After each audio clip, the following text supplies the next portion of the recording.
Extra stock YouTube channel में आपका स्वागत है। यदि आपको हमारा वीडियो पसंद आए तो कृपया लाइक और शेयर जरूर करें।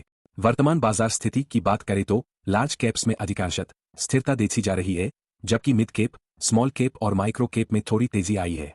विश्व स्तर पर अगर हम एशिया के बाजारों पर नजर डालें तो चीन और हांगकांग का मार्केट कुछ गिरावट में है, जबकि अन्य मार्केट सामान्यतः स्थिर है। यूरोपीय बाजारों का प्रदर्शन भी कुछ मिश्रित रहा है। अमेरिका के बाजार में पिछले दिन हल्की वृद्धि देखी गई, लेकिन प्री मार्केट में फ्यूचर्स में गिरावट आई है। इस गिरावट का एक प्रमुख कारण अल्फाबेट के हालिया प्रदर्शन में गिरावट है। क्रिप्टोकरेंसी में भी हलचल जारी है, जहां कुछ समस्याएं चल रही है, खासकर ट्रंप के हालिया अनाउंसमेंट्स और टैरिफ वार के चलते। गोल्ड की बात करें तो यह अपने उच्चतम स्तरों पर पहुंच गया है, करीब $2,900 अमेरिकी डॉलर प्रति औं। वहीं सिल्वर ने भी $33 का स्तर पार किया था, हालांकि अब थोड़ा नीचे आया है। ऑयल की कीमतें $76 के आसपास स्थिर है, जो भारत के लिए एक सकारात्मक संकेत है। इंटरेस्ट रेट की स्थिति पर चर्चा करते हुए यह समझना बेहद जरूरी है कि स्टॉक मार्केट का मूवमेंट इंटरेस्ट रेट के मूवमेंट पर बहुत निर्भर करता है। पहले हमने देखा है कि जब इंटरेस्ट रेट में कटौती हुई थी तो स्टॉक मार्केट में भी अच्छा रिटर्न आया था। यूएस मार्केट में भी रेट कट की उम्मीदों पर तेजी आई है। हालांकि भारत में अभी तक कोई रेट कट नहीं हुआ है। कोविड-19 के दौरान भारत में इंटरेस्ट रेट में 250 बेसिस पॉइंट्स की वृद्धि की गई थी और वर्तमान में यह 6.5% पर है। आरबीआई का अगला पॉलिसी अनाउंसमेंट 7 तारीख को होने वाला है। इसमें 25 बेसिस पॉइंट्स की कटौती की संभावनाएं जताई जा रही है।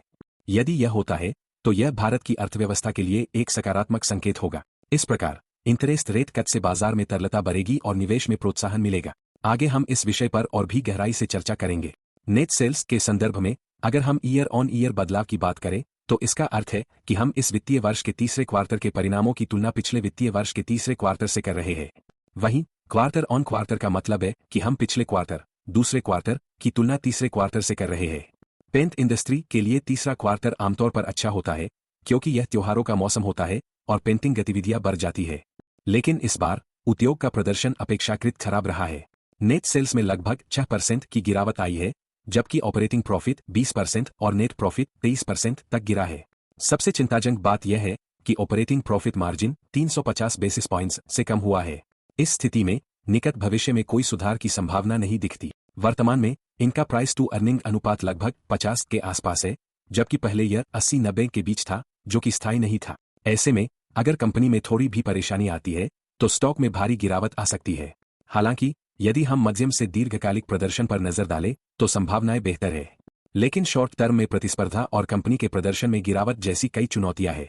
अब ट्रंप के संदर्भ में चर्चा करते हैं, क्योंकि उन्होंने कुछ महत्वपूर्ण घोषणाएं की है जो बाजार पर असर डाल सकती है। इजराइल हमास संघर्ष और ट्रंप की योजनाएं। हाल ही में इजराइल और हमास के बीच युद्ध के दौरान आई समस्याओं का सभी को याद है। हमास, जो गाजा स्ट्रिप में स्थित है, के साथ इजराइल की सीमाएं है। इस संघर्ष के बाद हालांकि स्थिति में थोड़ी शांति आई है, लेकिन यह केवल अस्थायी है।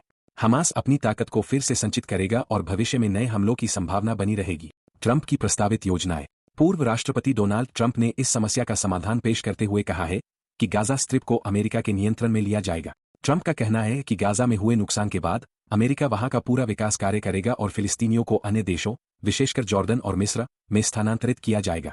फिलहाल इस प्रस्ताव पर कोई देश सहमत नहीं हुआ है, लेकिन ट्रंप के इतिहास को देखते हुए उनका यह बयान गंभीरता से लिया जा रहा है। डीप सी और अमेरिकी डेटा सुरक्षा। अमेरिका में डीप सी से जुड़े मामलों ने हाल ही में स्टॉक मार्केट में हलचल पैदा की थी। यहां चर्चा हो रही है कि चाइनीज उत्पादों पर प्रतिबंध लगाया जा सकता है, क्योंकि इससे अमेरिकी डेटा चीन में जा सकता है। टेक्सास राज्य ने पहले ही ऐसे उत्पादों पर प्रतिबंध लगा दिया है और अन्य राज्य भी ऐसा कर सकते हैं। एल सल्वाडोर का अनूठा प्रस्ताव। एल सल्वाडोर ने एक अनोखा प्रस्ताव पेश किया है कि वह अमेरिका के सभी अपराधियों को अपने देश में स्वीकार करेगा। ट्रंप प्रशासन के लिए यह एक आकर्षक विकल्प हो सकता है, क्योंकि इस तरह के अपराधियों को एक बड़े जेल में रखा जा सकता है। निष्कर्ष। समग्र रूप से स्टॉक मार्केट में अस्थिरता बनी रहेगी और ये घटनाएं इसका प्रभाव डाल सकती है। हमें इन घटनाओं पर नजर रखनी होगी, क्योंकि यह भविष्य के आर्थिक माहौल को प्रभावित कर सकती है। मीडियम से long term stock market performance. कई बार सुनने में आता है कि सर, कल मार्केट गिरेगा या ऊपर जाएगा, लेकिन इस तरह के सवालों का कोई ठोस जवाब नहीं होता। भविष्य का सही अनुमान लगाना किसी के बस की बात नहीं है, और यदि कोई ऐसा दावा करता है तो वह गलत हो सकता है। चीन पर टैरिफ का प्रभाव। हाल ही में चीन पर टैरिफ लगाया गया है और उम्मीद है कि यह और बढ़ेगा। यदि ऐसा हुआ तो चीन में बने सामान की बिक्री अमेरिका में कम हो जाएगी, जिससे चीन दूसरे देशों में अपने उत्पाद बेचने की कोशिश करेगा। इसे डंपिंग कहा जाता है, जिसका मतलब है कि सस्ते सामान को अन्य देशों में बेचना। इससे विश्वभर में चिंता बढ़ी है। हालांकि हर स्थिति का एक सकारात्मक और नकारात्मक पहलू होता है। अगर चीन का सामान सस्ते दाम पर बिकता है तो इससे वैश्विक महंगाई कम हो सकती है, लेकिन भारत के लिए यह चुनौतीपूर्ण हो सकता है क्योंकि भारत के निर्यात पर असर पड़ सकता है। भारत के लिए संभावनाएं। चीन के सामान की बिक्री में कमी के चलते कई कंपनियां अपनी उत्पादन सुविधाएं चीन से बाहर स्थानांतरित कर सकती है। यदि भारतीय बाजार में थोड़ा सा भी उत्पादन बढ़ता है तो यह एक सकारात्मक संकेत होगा। प्रधानमंत्री मोदी अगले सप्ताह अमेरिका जाने वाले हैं, जिससे दोनों देशों के बीच संबंधों में सुधार की उम्मीद है। निष्कर्ष। ओवरऑल भारतीय स्टॉक मार्केट का मीडियम से लॉन्ग टर्म परफॉर्मेंस अभी भी अच्छा रहने की संभावना है।